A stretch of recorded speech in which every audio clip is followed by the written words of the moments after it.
Bonjour Caroline, j'espère que tu vas bien. Ça fait plaisir de t'avoir sur la chaîne des éditions Gigji. Ton livre est sorti hier, mercredi 10 septembre. Je le montre à la caméra. Achat-revente, mode d'emploi et le sous-titre Comment investir dans l'immobilier intelligemment et devenir le marchand de biens le plus rentable de votre région. On va pouvoir parler de ce livre pendant cet échange. Déjà, un petit point important, c'est vrai que tu es sur Tallinn en ce moment en Estonie, moi aussi. Malheureusement, notre studio de podcast a fermé, donc on doit faire ça en visio, mais on est dans la même ville. On est dans la même ville. Comment tu vas, Caroline? Ça va super et toi? Ça va très bien. On va parler de ton livre, on va parler de ton parcours, on va te parler de pas mal de choses parce que ton parcours, il est quand même stylé. Tu as commencé l'activité de marchand de biens à 21 ans en tant qu'indépendant et tu as rénové un studio et aujourd'hui, plusieurs années plus tard, tu as professionnalisé cette activité. Tu as une Oui. agence immobilière, tout simplement, où tu achètes des biens et tu revends des biens. Et ce qui va être intéressant, c'est de parler de ton parcours. Est-ce que tu peux nous dire un petit peu comment tu es tombé dans cette activité de marchand de biens à 21 ans? OK. Alors, écoute déjà merci beaucoup, merci pour l'interview. Alors, j'ai commencé l'immobilier à 21 ans pour plusieurs raisons. La première raison, c'est l'âge ou en tout cas pour ma part, mais même de manière générale, où on part de chez ses parents. Donc on a un dilemme, je pars de chez mes parents, faut que j'habite quelque part, donc il faut, soit que je loue, soit que j'achète. Si je loue, c'est prendre de l'argent et jeter par les fenêtres, et si j'achète quitte à acheter, autant faire une bonne affaire. Donc déjà, il y avait cette idée de je dois déménager tout simplement pour moi, pour vivre avec ma copine de l'époque, peinard, on va dire, quitte à prendre un bien, autant en acheter un plutôt que, qu'en louer un. Ensuite, j'ai eu mon grand frère qui a fait, la même chose en toute transparence juste avant moi. Il a 3 quasiment 4 ans plus que moi. Donc il avait acheté un bien qu'il avait rénové et revendu et j'ai fait exactement la même chose. J'ai trouvé un studio, j'ai mis du temps, j'ai mis 4 mois avant de le trouver parce que c'est pas facile avec des petits budgets de trouver des bonnes affaires. N'empêche que j'ai réussi à trouver, j'ai acheté, j'ai rénové, j'ai réussi à revendre rapidement avec une très bonne plus-value. Et donc ensuite, 2 ans après, j'ai lancé, l'activité de marchand de biens. Donc c'est le fait d'acheter et de revendre un bien, mais de manière professionnelle, donc via sa société. Entre-temps, j'ai fait plusieurs achats-reventes en tant que particulier, et après j'ai, multiplié les projets. J'ai lancé une formation en 2029 où j'explique aux gens comment faire 2019. ouais, 2019, pardon, 2029, je suis un peu futuriste. En 2019, où j'explique aux gens comment faire exactement la même chose, que moi. Donc on a lancé cette formation, de manière numérique. Je me suis mis sur les réseaux sociaux. Ensuite, j'ai ouvert une agence immobilière en 2021, donc avec laquelle je fais de la transaction, de la gestion. Et aujourd'hui, on va dire que j'ai un groupe immobilier dans laquelle on a une partie donc transaction gestion avec la partie agence. On a maintenant plusieurs agences immobilières. On a toujours la partie marchand où on achète, on rénove, on revend, sachant qu'on fait tout type d'opérations, on fait de l'appartement, de la maison, de l'immeuble, du terrain en France, un petit peu à l'étranger, et une partie accompagnement où on va former des personnes qui souhaitent vivre de l'immobilier et on va les accompagner. On est aujourd'hui une équipe de plus de 25 personnes pour les accompagner à réussir leurs investissements immobiliers. Parfait. Dans ton livre, tu parles justement de ce premier achat, de ce premier flip, on va dire, d'achat-revente. Tu parles d'une marge de 70 000 euros. Comment ça se passe? Comment tu fais? Comment à 21 ans, tu trouves un bien, tu te dis ça met 4 mois quand même. Comment tu fais pour ne pas te démotiver? Comment tu fais pour trouver la pépite? Comment tu fais pour faire une marge de 70 000 euros à 21 ans tout seul? Alors, la première chose, c'est pour trouver le bien. En effet, c'est très compliqué au début, parce que je suis rien ni personne, parce que j'ai 21 ans, parce que quand je vais voir les agents immobiliers, ils me disent: «Ah tu es bien gentil, mais avec ton petit budget» entre guillemets, si on trouve une bonne affaire, c'est nous qui allons le faire et pas toi. Et en fait, je suis assez démotivé par l'extérieur. Il n'empêche que je suis persuadé que c'est possible. Mon frère l'a fait, je connais d'autres personnes qui l'ont fait. Donc je sais que c'est possible et donc je continue à chercher et je trouve le bien parfait pour moi à l'époque. Alors je vais pas chercher midi à 14h, je fais quelque chose de très, très simple. C'est un projet que j'ai fait sur la côte à Cannes. Toutes les personnes qui habitent dans le sud de la France, ce qu'elles vont toutes, de manière générale, rechercher, qu'est-ce que c'est? C'est forcément un appartement, enfin, avec ce budget-là, un appartement, vue mer panoramique et une terrasse plein sud. C'est ce qu'on va tous rechercher quand on habite sur la côte, c'est la vue mer plein sud, dans une belle résidence. Donc je vais chercher ce type de bien, mais je vais chercher à rénover et un petit peu en dessous du prix du marché. Et encore une fois, ça n'a pas été facile à trouver. J'ai mis 4 mois à le trouver, mais il n'empêche que j'ai trouvé. Ensuite, j'ai acheté, donc bien évidemment à crédit, hein, parce que je pouvais pas acheter cash. Ça a été d'ailleurs un petit peu difficile pour obtenir ce crédit, parce que même si j'étais salarié, je gagnais pas assez. J'ai dû donc, m'associer avec mon père qui a pris 10 et moi 90. Et comme ça, on a eu un refus bancaire, mais on a une banque qui a suivi et on a pu faire, cette première acquisition. OK, et donc comment ça se passe? Tu fais, une acquisition, dans l'idée de pouvoir revendre derrière. Oui. Comment ça se passe? Comment tu valorises le bien, plus que ce qu'il ne l'était déjà? Alors, c'était un studio qui était à rénover, que j'achète. On le rénove intégralement. Alors à l'époque, d'ailleurs sur la partie travaux, comme je connaissais, pas grand chose, rénover moi pour ma part, donc j'ai énormément appris sur ce premier projet. J'ai fait tout ce qu'une personne avec 2 mains et 2 jambes peut faire. Donc c'est la démolition, évacuation, toutes les saignées, toute l'aide que je pouvais faire. En fait, à chaque fois que je faisais une lumière à un corps de métier, par exemple un électricien, un plombier, je l'aidais, pour pouvoir négocier le prix et en même temps pour pouvoir apprendre. J'ai suis passé pas mal avec des amis qui étaient dans ce métier-là, qui m'ont bien aidé. Donc j'ai tout fait avec eux, et donc j'ai transformé ce studio en 2 pièces. Le fait de l'avoir transformé en 2 pièces et de l'avoir rénové, ça a pu lui apporter de la valeur. Le fait d'avoir maîtrisé le coût des travaux, ça m'a permis, eh bien, de pouvoir revendre plus cher, et donc de dégager une plus-value. OK. Comment après ce premier succès, est-ce que déjà la revente c'est facile? Parce que tu dis tu as mis 4 mois à le trouver ce bien, combien de temps ça met à rénover? Combien de temps ça met à être revendu? Alors, la rénovation, ça a pris 6 mois, pour un studio que j'ai transformé en 2 pièces. Bon, aujourd'hui, ça prendrait 1 mois et demi, Ouais. mais ça a pris 6 mois. Par contre, pour le revendre, en une semaine, c'était fait. OK. C'est peut-être la chance du débutant, on va dire. Je pense que j'ai bien vendu. Je pense que j'ai, de la chance en transparence, mais je l'aurais dans tous les cas vendu. Mais, non, écoute, j'ai fait les photos, j'ai appelé 2 agences, l'agence qui me l'avait apporté et l'agence qui avait apporté un bien à mon frère. Et d'ailleurs, pour la petite histoire, l'agence qui me l'a vendu à la base, elle voulait pas le prendre parce qu'en termes de prix, c'était trop bas par rapport à la catégorie de biens qu'elle vendait. Et elle m'a dit: «Bon allez», presque elle l'a pris pour me faire plaisir, et il n'empêche que, en 4 jours, on avait une offre. Et ça a marché, premier succès, première Voilà. marge, et derrière monter en puissance vers des opérations à plusieurs centaines de milliers d'euros, voire plus d'1 million d'euros. Hem, Comment t'expliques ça? Comment t'expliques qu'à 21 ans, tu te chauffes comme ça tout seul et que ça finit à une vraie professionnalisation de l'activité? Alors, après la première opération, j'étais content, mais en même temps, j'ai encore eu, de la période de doute. Pourquoi? Parce que OK, tu vends, tu encaisses, tu as pris 70 000 balles, c'est très bien, mais dans le fond, j'ai, 21 ans, j'ai un peu d'argent sur le compte, mais bon, c'est pas non plus grand chose, et j'ai toujours pas de vrai métier, on va dire. Je bosse encore un peu pour mes parents, mais j'ai pas de vrai métier, à quelque chose à moi, et je me dis: «Putain, est-ce que j'ai pas eu de la chance d'avoir trouvé un premier projet? Est-ce que je vais en trouver un deuxième? Est-ce que ça va marcher une deuxième fois?» Bon, n'empêche que 3 semaines après, j'ai retrouvé un deuxième et que j'ai pu enchaîner. Après, en réalité, alors, de mon point de vue, c'est pas très, très compliqué. Bien que, bien évidemment, à l'époque, il y avait pas de formation, il y avait des livres. Il y avait des livres à l'époque, et j'ai acheté 3 livres sur le sujet. J'ai acheté 3 livres sur le sujet parce que ça existait pas, les formations et cetera. Je saurais plus te donner le nom des livres, c'était il y a longtemps, mais il n'empêche qu'avec 3 livres sur le sujet, ça m'a énormément aidé pour pouvoir continuer à faire des opérations et pour, dans le fond, apprendre toutes les ficelles du métier.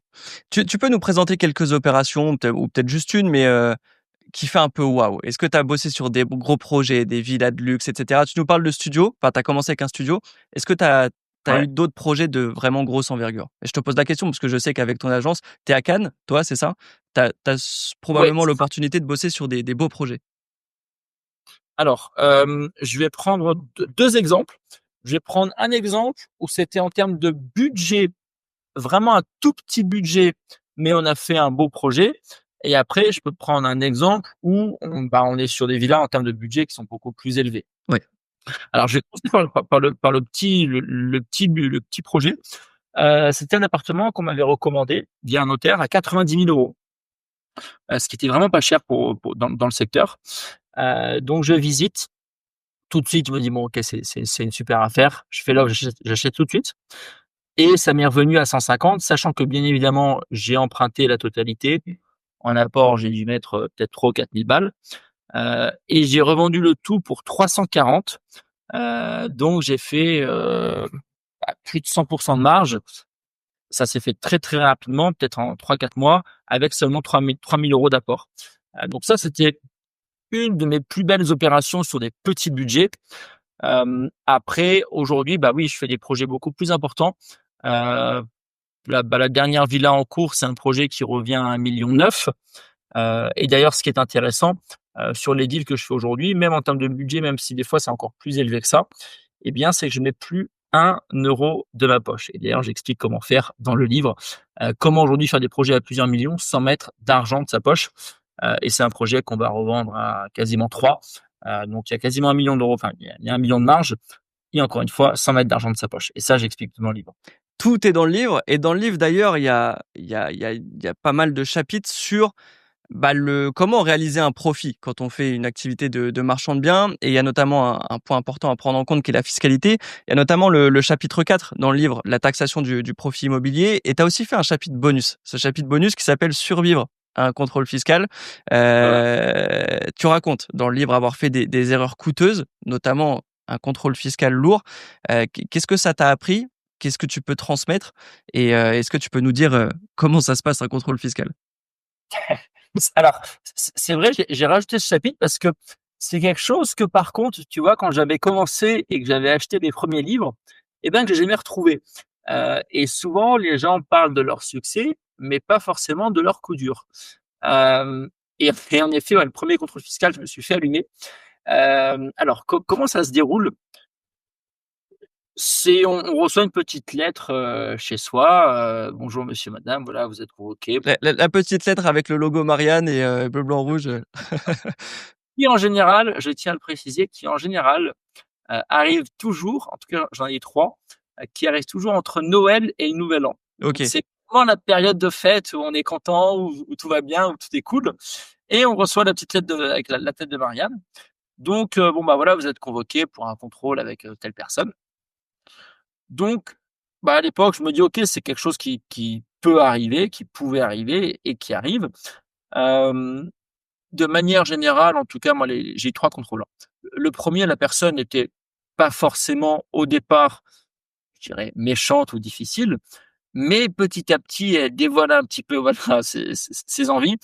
Et en gros, le premier contrôle, c'est vraiment un contrôle que j'ai eu, c'est un contrôle de comptabilité et il faut bien comprendre que ça sert à rien de tricher parce qu'ils vont tout éplucher. Quand je dis tout éplucher, c'est l'échec, la copie d'échec, les virements, toute la facturation.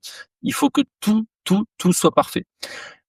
J'ai fait beaucoup d'erreurs lors de mes débuts, beaucoup d'erreurs. Justement cette partie comptabilité, où, bah, il y avait beaucoup de choses qui étaient mal faites de mon côté. C'était même pas et je le dis en transparence, c'était même pas pour moi l'envie de tricher. C'était juste quelque chose de négligé parce que comme beaucoup de personnes, pas tous, mais comme beaucoup de personnes, moi, j'étais bon sur le terrain. Moi, j'étais bon pour aller négocier, faire des travaux et cetera, ça me dérangeait pas. Acheter, bien revendre, ça me dérangeait pas. Par contre, ce qui me dérangeait et ce qui me dérange toujours aujourd'hui, c'est vraiment ce côté papier, facture, comptabilité et cetera. C'est vraiment le truc qui me gonfle. Je préfère être sur le terrain. Et bah, le fait de l'avoir négligé, ça m'a mine de rien, coûté très cher.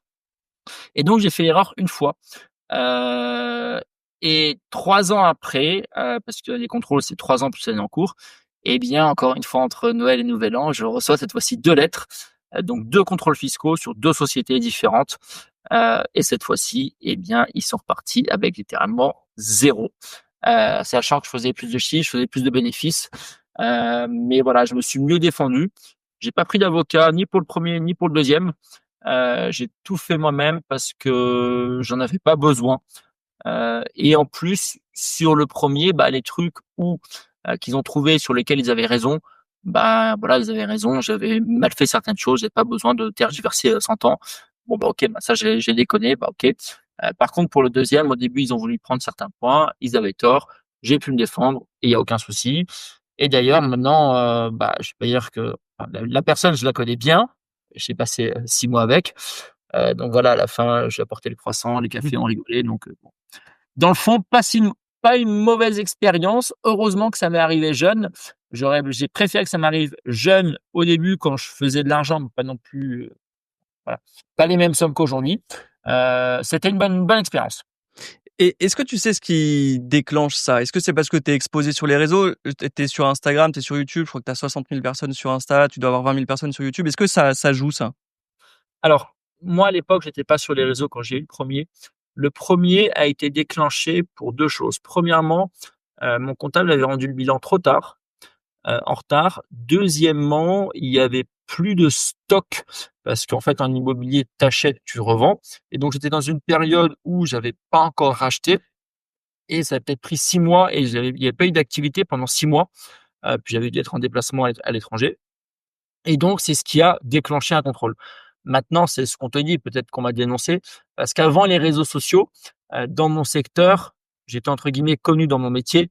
Bah, un jeune qui fait de l'immobilier, qui achète, qui rénove, plein de trucs. J'avais des caisses sympas à l'époque, donc se faisait remarquer dans tous les cas. Heu, je saurais pas dire si on m'a dénoncé ou pas, mais voilà.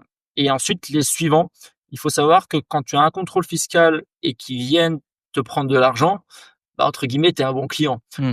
Donc ils se disent: «Bon, bah, lui dans 4 ans, il nous a bien servi, on va retourner le voir en espérant qu'il nous serve bien».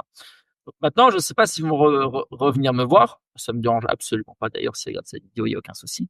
Mais voilà, à l'époque, les autres contrôles fiscaux ont été déclenchés par le fait que, bah, comme j'avais été un bon client la première fois, pourquoi pas une deuxième fois? C'est vrai que quel que soit le domaine d'activité, le contrôle fiscal, c'est un peu ce qui fait peur et pour ça, pour le coup, tu expliques tout dans le livre. Donc pour les personnes pour qui, ça fait peur de se lancer pour ces raisons-là, quand on fait les choses bien, il y a pas de souci et tout est expliqué dans le livre. Tu expliques notamment aussi dans le livre, cette fameuse marge des 20 que tout marché doit viser. Comment la calculer? Comment atteindre, cette rentabilité? Est-ce que c'est quand même, ce que tu expliques notamment chapitre 7, trouver un secteur rentable, chapitre 9, estimation du prix de sortie. Oui. Cette marge des 20 elle est importante. Alors oui, il y a plusieurs points qui sont très, très importants. Pour moi, en immobilier, alors je vais pas spoiler le livre, je vous laisserai découvrir, mais déjà, il y a le fait de trouver le bon projet. Ça, c'est vraiment le point qui est le plus important, c'est réussir à sélectionner le bon bien. Parce que si tu achètes un mauvais bien, tu as beau faire la meilleure rénovation, le mettre au meilleur prix et cetera, bah, tu vas te planter. Et ça, encore une fois, sans dire que je suis le meilleur, loin de là, je vais et dans le livre, j'explique mes 13 années d'expérience en tant que marchand de biens et en même temps, l'avantage, c'est qu'aujourd'hui, je suis d'un côté et de l'autre. De l'autre côté, c'est quoi? C'est comme j'ai plusieurs agences immobilières, eh bien, je suis aussi agent immobilier, je vois comment nous, on prospecte, comment on recherche et donc ça m'a permis d'avoir des techniques qui sont plus que, profitables et plus qu'intéressantes. Ensuite, il y a la partie financement, trouver l'argent pour faire un projet. Ça, c'est quelque chose et c'est quelque chose qui est de manière générale en France est un blocage pour 95 des gens. C'est: «Ah bah, j'ai pas d'argent, je peux pas faire d'immobilier. Ah bah, j'ai pas d'argent, je peux pas acheter une baraque comme ça. Ah bah, lui, il a eu ci, lui, il a eu ça, moi, je peux pas». Non, tout ça, c'est des conneries et ça, vraiment, j'explique dans le livre comment aujourd'hui, avec 0 €, tu peux, réussir à faire des projets et même des fois à plusieurs millions.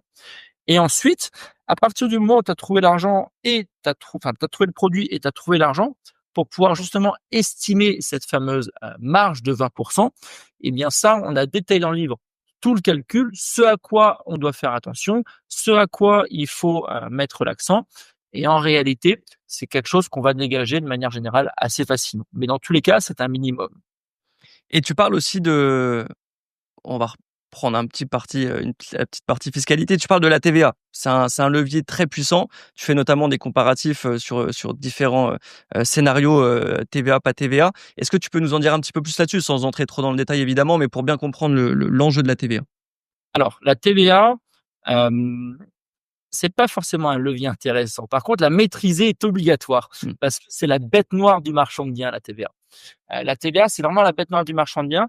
Pourquoi? Parce que si tu choisis le mauvais régime ou si tu fais un projet sur lequel tu vas être assujetti à cette fameuse TVA, tu peux perdre littéralement des milliers et dans certains cas des centaines de milliers d'euros.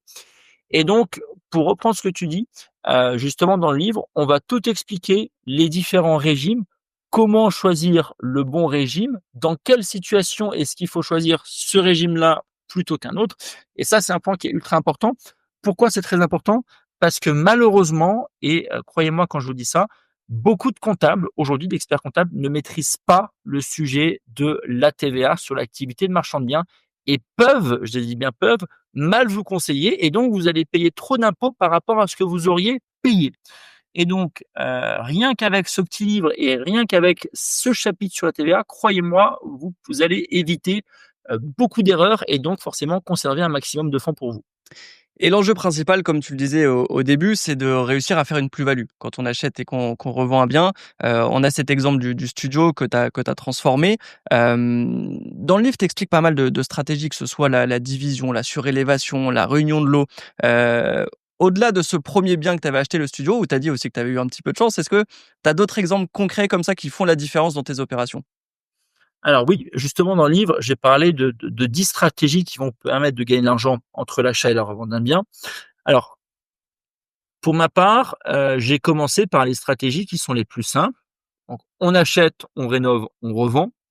On achète un 2 pièces, on va le transformer en 3 pièces, on fait ce qu'on appelle de la création de pièces, on revend. Ensuite, on va aller un petit peu plus compliqué, une division.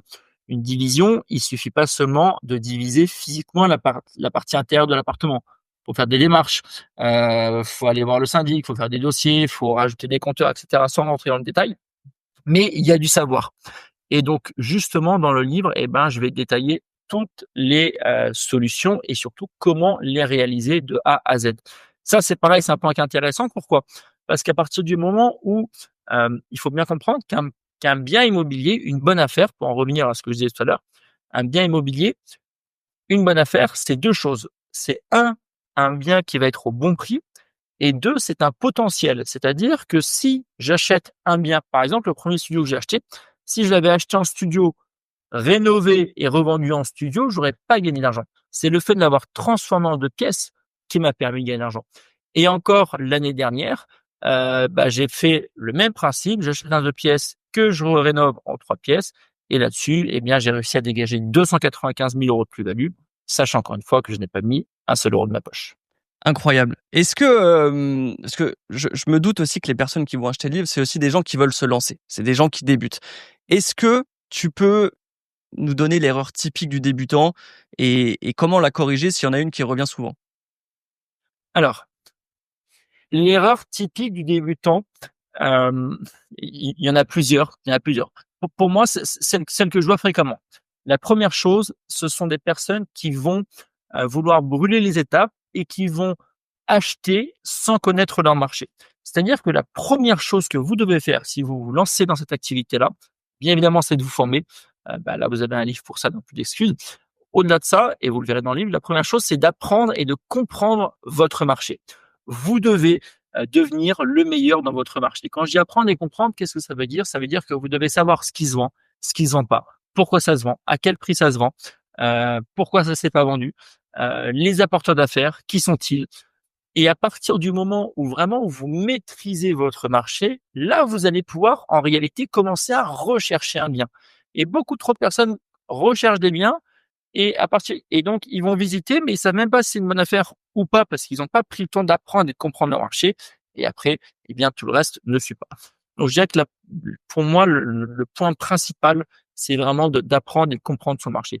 Parce que si à la base, eh bien, on achète correctement, le reste ne peut que bien se passer. OK. Ce qui est intéressant aussi, c'est de savoir qui peut devenir marchand de biens. Parce que on le dit, ce livre, il va aider les débutants, il va aussi aider ceux qui sont déjà dans cette activité de marchand de biens et qui veulent aller plus loin, plus fort, plus vite. On peut se dire, OK, Caroline, il a une agence, il a plusieurs agences, il a un business qui tourne, c'est facile pour lui. Aussi, quand il s'est lancé, quand il avait 21 ans, c'était peut-être plus facile à l'époque. Aujourd'hui, qui peut devenir marchand de biens? Est-ce qu'il faut être riche? Est-ce qu'il faut être expert ou tout le monde peut le faire? Alors, c'est une très bonne question. Pour moi, la première chose que je souhaite mettre en avant, c'est la notion de travail. C'est quelque chose qu'on oublie, c'est quelque chose que certaines personnes, quand elles regardent les réseaux sociaux, elles pensent que tout tombe du ciel. Et la notion de travail est ultra importante. C'est-à-dire que si tu ne travailles pas, tu n'y arriveras pas. Et ça, je tiens à le dire et à le marteler. Donc, qu'est-ce que ça veut dire? Ça veut dire que tu dois travailler. Ça veut dire que tu dois avoir un minimum de temps à consacrer à cette activité-là. Et si tu n'as pas, de mon point de vue, au moins 4 à 5 heures par semaine, ce qui est rien aujourd'hui, on fait à 35 heures, hein, donc ça te fait 40 heures par semaine de travail en tout. Si tu n'as pas ces 4-5 heures par semaine à faire de l'immobilier, eh bien, de mon point de vue, c'est pas fait pour toi. Par contre, si tu arrives et que tu es motivé à te dégager au moins 4 heures, 4 à 5 heures par semaine, que tu sois vieux, jeune, petit, gros, grand, rouge, vert, bleu, riche, pas riche, etc. On n'en a rien à faire parce que justement, eh bien, dans le livre, eh bien, on explique comment n'importe qui, peu importe sa situation, peut y arriver. Mais encore une fois, il faudra pouvoir investir un minimum de temps dedans. Et dans le livre, d'ailleurs, tu parles de Jordan, quelqu'un que tu as accompagné, qui a réalisé 45 000 € de marge dès sa première opération. Ce genre de résultat, il est accessible aux personnes donc qui peuvent se consacrer 4 à 5 heures par semaine sur cette activité. Largement. Pour moi, en transparence, 45 000 € de plus-value, c'est vraiment un minimum. En général, on va vraiment viser 50 000 €. Je pense qu'en dessous, c'est même quasiment pas la peine, parce qu'en réalité, ça se fait largement et c'est largement faisable. C'est pas forcément très compliqué. Donc pour moi, on va vraiment viser un minimum de 50 000 € et oui, ça se fait. On a des personnes qui font beaucoup plus, on a des personnes qui font un petit peu moins, on a des personnes qui vont réussir à faire une première opération en 3 mois, on a des personnes qui vont la faire en 2 ans. Ce qui compte encore une fois, c'est pas de se comparer aux autres, ce qui compte, c'est d'y arriver, et de le faire et ça, je tiens à le préciser aussi. Ce n'est pas une science exacte. Par exemple, pour trouver un premier projet, bah, tu peux prendre 3 semaines comme tu peux prendre 6 mois. Mais dans tous les cas, eh bien, tu le trouveras à partir du moment où tu appliques ce qu'il y a dans ce livre-là et que tu travailles toutes les semaines. Et tu parles pas mal quand même finance et financement dans ce livre. Chapitre 6, définir sa capacité d'emprunt. Chapitre 15, gérer ses finances et son épargne. Donc, on peut financer ses premiers projets, même quand on manque d'apport. Oui, largement. Et c'est justement aujourd'hui, un des gros avantages que tu vois, j'avais même pas à mon époque. Je suis pas vieux, hein, mais mais à l'époque, ça se faisait pas. Ça se faisait pas. Aujourd'hui, il y a plein de solutions de financement alternatives. En gros, aujourd'hui, sur cette activité d'achat-revente, tu n'as pas que les banques qui peuvent te financer. Et surtout, moi, on a un programme d'accompagnement avec notre propre plateforme de crowdfunding. Alors, je vais pas entrer trop dans les détails, mais en gros, on fait des levées de fonds, on accompagne des personnes. Et tu vois, actuellement, on accompagne des clients qui achètent un chalet à côté de Megève. On est en coût de revient quasiment à 1,5 million et ils ont 0 sur les comptes et 0 capacité d'emprunt. C'est-à-dire que s'ils vont voir une banque pour même emprunter pour un scooter, on leur dit non. Et ils achètent un chalet à 1,5 million. Exceptionnel. Du coup, pour finir, si tu devais donner un seul conseil aux personnes qui découvriraient ton livre, ce serait quoi? Alors, si je devais donner un seul conseil, ce serait tout simplement de l'appliquer. En fait, c'est aussi bête que ça, mais juste de l'appliquer. Et si vous appliquez, mais bêtement ce qui a écrit, mais vraiment bêtement ce qui a écrit, bah, vous aurez des résultats. Mais encore une fois, il faut appliquer. Et je précise aussi que dans le livre, il y a un bonus pour les lecteurs au début avec des outils exclusifs, notamment un modèle de dossier bancaire et un simulateur de rentabilité. Ça vient compléter l'accompagnement aussi, ça vient compléter le livre et c'est des outils qui peuvent utiliser dès le jour zéro, quoi. Bah, exactement, tu vois, tu parlais du 20% de marge, comment le calculer, etc. Il y a beaucoup de gens aussi qui oublient certaines données quand ils vont calculer leur marge. Bon, bah là, ils ont tout. Ça va leur permettre, mine de rien, bah, quand ils visitent un bien, ils rentrent les informations et tout de suite, ils peuvent se positionner ou pas et faire une offre au bon prix et éviter de se planter. Parfait. Eh bien, merci, Caroline. Je le rappelle donc, achat-revente, mode d'emploi disponible partout, disponible sur Amazon, notamment le lien Amazon est dans la description de cette vidéo, disponible auprès de la Fnac, disponible auprès de Cultura. Si vous allez, vous lecteur, dans une Fnac ou un Cultura qui n'est pas en rayon, demandez-le, vous pouvez le commander et sinon il y a le lien Amazon pour l'avoir, le plus rapidement possible. Donc merci, Caroline pour, déjà pour ce livre et puis merci pour cet échange. Je mettrai tous les liens donc de Caroline dans la description pour le retrouver. Tu es disponible sur Insta, sur YouTube Sur Instagram, sur YouTube. Ouais, c'est ça. C'est les 2 plateformes enfin, encore plus sur Instagram que sur YouTube, mais sur les 2 plateformes. et maintenant donc en librairie. Merci pour tout Caroline et puis, si vous avez des questions, n'hésitez pas en commentaire, on regardera tout ça. À très vite. Merci beaucoup. Ciao, ciao, bonne journée. À bientôt. Merci.